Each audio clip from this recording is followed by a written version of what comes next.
Canada is a country of stories, a country where diverse voices come together to shape up our future. Welcome to Connecting Communities with Azhar Khan, where your conversation matters. Our mission is simple: lead, listen, and learn.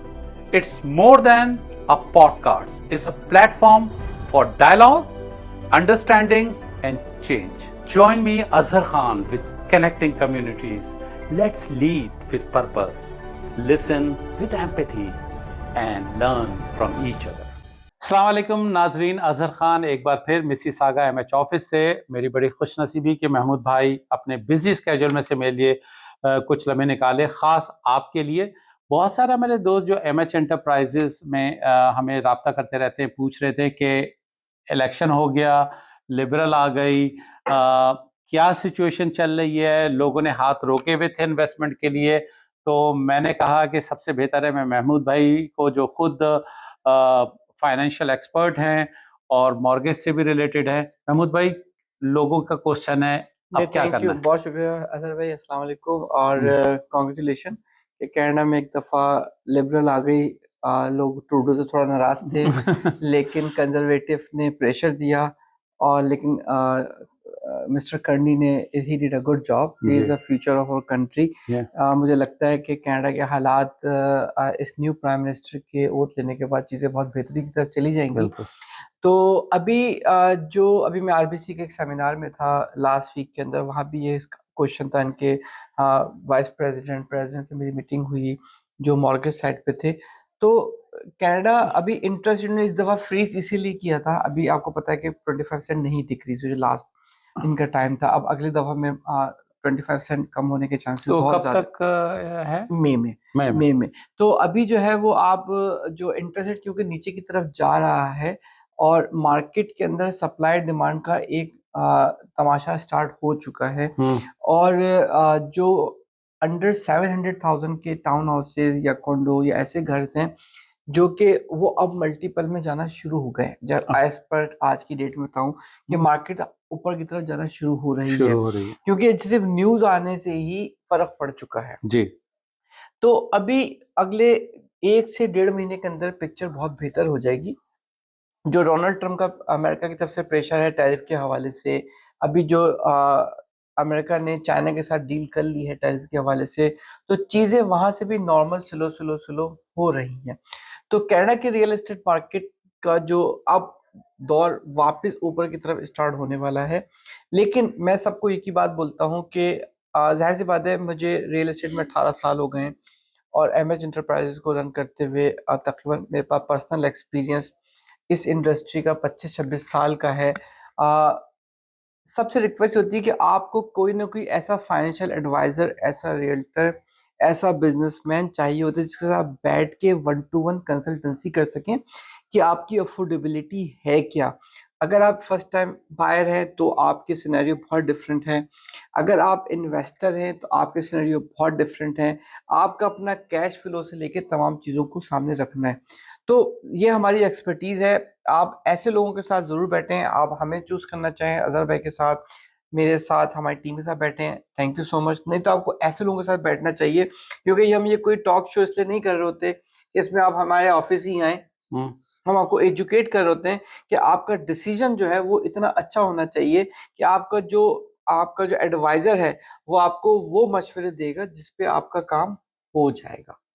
Mahmood भाई, बहुत से लोग जो सिर्फ realtor से contact करते हैं, जबकि मैं भी रियल एस्टेट, मगर उनको फाइनेंशियल नॉलेज नहीं होती।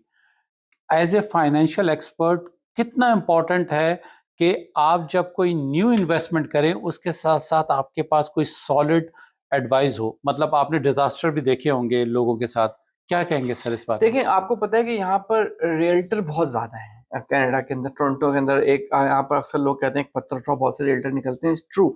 और मैं किसी रियल्टर की बेइज्जती नहीं कर रहा, रियल्टर यहाँ पर बहुत क्वालिफाइड हैं, लेकिन प्रॉब्लम है they are not the businessman, they are not the expert of the financial side, they are the expert may be one.